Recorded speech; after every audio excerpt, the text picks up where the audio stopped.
விதி பெருந்தலைவர் காமராஜர் தொடர்பான சர்ச்சைக்குரிய விவாதங்களை தவிர்க்க வேண்டும் என்று முதலமைச்சர் மு.க.ஸ்டாலின் வேண்டுகோள் விடுத்திருக்கிறார். நேற்று திமுக துணை பொதுச் செயலாளர் MP திருச்சி சிவா தெரிவித்த கருத்து தொடர்பாக சமூக வலைதளங்களிலும் காங்கிரஸ் தலைவர்களும் பல்வேறு கருத்துக்களை காமராஜர் தொடர்பாக திருச்சி சிவா தெரிவித்த கருத்துக்களுக்கு கண்டனம் தெரிவித்தும் அதற்கு மறுப்பு தெரிவித்தும் பல்வேறு அறிக்கைகள் வெளியாகி இருக்கின்றன. இது தொடர்பாக MP-யான திருச்சி சிவாவும் காமராஜரை தாங்கள் போற்றுகிறோம் என்றும் அவர் தொடர்பான இந்த வீண் விவாதங்களை தவிர்க்க வேண்டும் என்றும் கூறியிருந்தார். இந்த சூழ்நிலையில் தொடர்ந்து விவாதங்களும் போராட்டங்கள் திருச்சி சிவா வீட்டை முற்றுகையிட்டு காங்கிரஸ் கட்சியினர் போராட்டமும் நடத்தி வரக்கூடிய நிலையில் முதலமைச்சர் மு.க.ஸ்டாலின் என்று வெளியிட்டுள்ள அந்த விளக்க அறிக்கையில் வீண் விவாதங்களை தவிர்ப்போம், கலகமூட்டி குளிர்காய நினைக்கும் தீயவர்களின்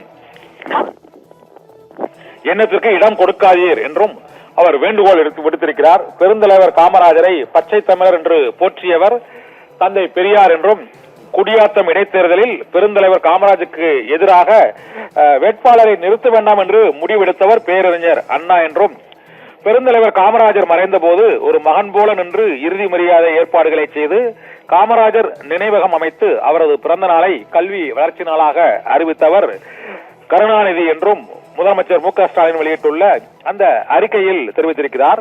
உடல் நலிவுற்ற நிலையிலும் எனது திருமணத்திற்கு நேரில் வந்து பெருந்தலைவர் காமராஜர் வாழ்த்தியது எனது வாழ்நாளில் கிடைத்த பெரும் பேறு என்றும் முதலமைச்சர் மு.க.ஸ்டாலின் தெரிவித்திருக்கிறார். அத்தகைய பெருந்தலைவர் குறித்து பொதுவெளியில் சர்ச்சைக்குரிய விவாதங்கள் நடப்பது சரியல்ல என்றும் மரியாதைக்குரிய தலைவர்களின் மாண்பை காக்கும் வகையில்தான் எந்த கருத்தும் பகிரப்பட வேண்டும் என்றும் முதலமைச்சர் மு.க.ஸ்டாலின் விடுத்துள்ள அந்த அறிக்கையில் வேண்டுகோள் விடுத்திருக்கிறார். சமூக நீதியையும் மதசார்பற்ற நல்லிணக்கத்தையும் உருவாக்க வாழ்நாளெல்லாம் உழைத்த பெருந்தலைவரின் கனவுகளை நிறைவேற்ற அனைவரும் ஒன்று சேர்ந்து உழைப்போம், வீண் விவாதங்களை தவிர்ப்போம் என்றும் காமராஜரின் புகழை போற்றுவோம் என்றும் முதலமைச்சர் மு.க.ஸ்டாலின் இந்த சர்ச்சைக்கு முற்றுப்புள்ளி வைக்க வேண்டும் என்று வேண்டுகோள் விடுத்து அறிக்கை விடுத்திருக்கிறார்.